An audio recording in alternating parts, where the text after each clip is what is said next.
नीटच्या पेपरफुटीवरून देशभरात वादळ उठलं आणि आता महाराष्ट्रात एमएचटी-सीईटीच्या परीक्षेत घोटाळा झाल्याचा आरोप झाला। मात्र परीक्षेत कुठेही घोटाळा झालेला नाही, पर्सेंट आणि पर्सेंटाईल यात फरक आहे असं सीईटी सेलने स्पष्ट केलं। तसंच दिशाभूल करणाऱ्यांविरोधात तक्रारही केली आहे। जिल्ह्याचा जो टॉपर आहे त्याला बोर्ड मध्ये किती पर्सेंटेज पडतात? 45% पडतात। 50%, 55%, 56%, 800% आणि यांचे रँक बघा। हे टॉप 100 वाले विद्यार्थी, टॉप 100। महाराष्ट्रामधल्या इंजिनिअरिंगच्या एमएचसीईटी परीक्षेतही घोटाळा झाल्याचा आरोप काँग्रेस आणि पवारांच्या राष्ट्रवादीने केला।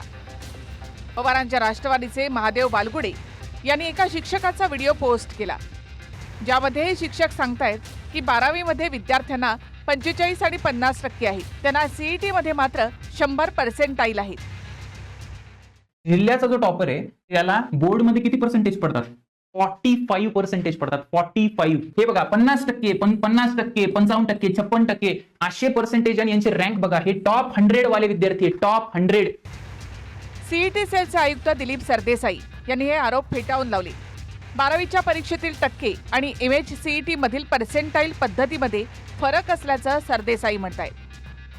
12वीच्या परीक्षेमध्ये सर्व विषयातील अंतिम गुणांची टक्केवारी म्हणजे पर्सेंटेज। एमएचसीईटीच्या परीक्षेत बसलेल्या विद्यार्थ्यांच्या वेगवेगळ्या बॅच केल्या जातात। बॅचमध्ये जे टॉपर असतात त्यांना 100% दिले जातात। समजा बॅचमध्ये 70% वाला विद्यार्थी सर्वाधिक गुण घेणारा असला तरी त्याला 100% मिळतात। परीक्षेत कोणताही घोटाळा झालेला नाही असं सीईटी सेलचं म्हणणं आहे। दुसऱ्या परीक्षेच्या परफॉर्मन्सच्या आधारे आपण या परीक्षेकडे बघतोय। म्हणजे मुळात हे तसंच अव्यवहार्य आहे की एका परीक्षेमध्ये असलेल्या परफॉर्मन्स प्रमाणे दुसऱ्या परीक्षेमध्ये तसाच प्रकारचा परफॉर्मन्स आला पाहिजे, ही आपली जी अपेक्षा आहे ती तशी काही योग्य नाहीये। पर्सेंटाईल पद्धती ही त्या बॅचसाठी असते। त्या बॅचमध्ये जो टॉपर असतो त्याला 100% म्हणतात आणि त्याला जर त्याचे रॉ स्कोअर कदाचित 70% असतील, 80% असतील, 90% असतील, किती रॉ स्कोअर त्याचा असू शकतो, परंतु तो त्या बॅचमध्ये टॉपर असल्यामुळे त्याला 100% होत। काँग्रेसचे प्रवक्ते बालाजी गाडे यांनी नांदेडमध्ये भाजपचे नगरसेवक आशिष नेरळकर यांच्यावर आरोप केला। गाडे यांचं म्हणणं आहे की नेरळकर यांच्या मुलाला 12वीला 56% आणि मुलीला 51% मार्क्स आहेत। मात्र एमएचसीईटी मध्ये 99% कसे मिळाले असा सवाल काँग्रेसच्या गाडेंनी केलाय। मात्र आमची सिस्टीम फुलप्रूफ आहे असं सीईटी सेलचं म्हणणं आहे। भाजपचे नगरसेवक आशिष नेरळकर यांनी आपण कोणत्याही चौकशीसाठी तयार असल्याचं म्हटलं।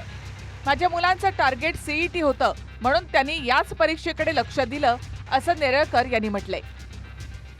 पेपरफुटी आणि भारतीय जनता पक्ष यांचं अत्यंत जवळचं नातं आहे, हे अनेक पेपरफुटीमध्ये दिसून आलेलं आहे। नांदेडचे भारतीय जनता पक्षाचे नगरसेवक आशिष नेरळकर यांचा मुलगा आणि मुलीला अनुक्रमे 12वीला मार्क 56%, 51% असे मार्क आहेत पीसीएम ग्रुपमध्ये आणि जेईच्या परीक्षेमध्ये 51% आणि 28% त्यांना मार्क आले।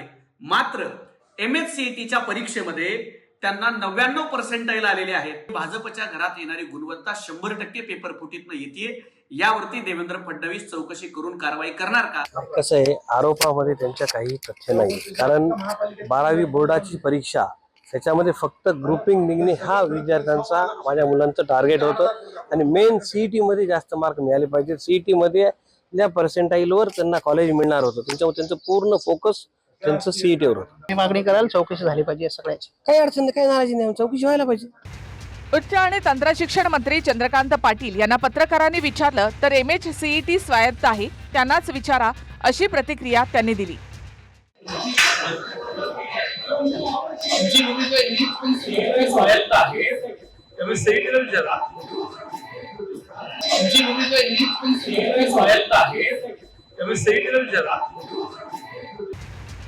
सीईटी सेलने स्पष्ट केलं की कुठलाही घोटाळा झालेला नाही।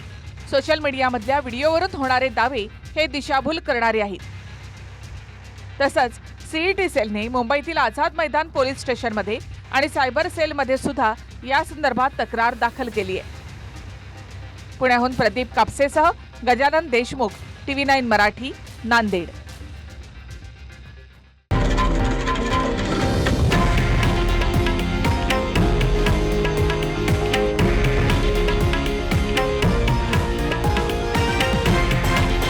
हे आहे देशातील नंबर 1 न्यूज नेटवर्क आणि आपण पाहत आहात TV9 मराठी, एकमेव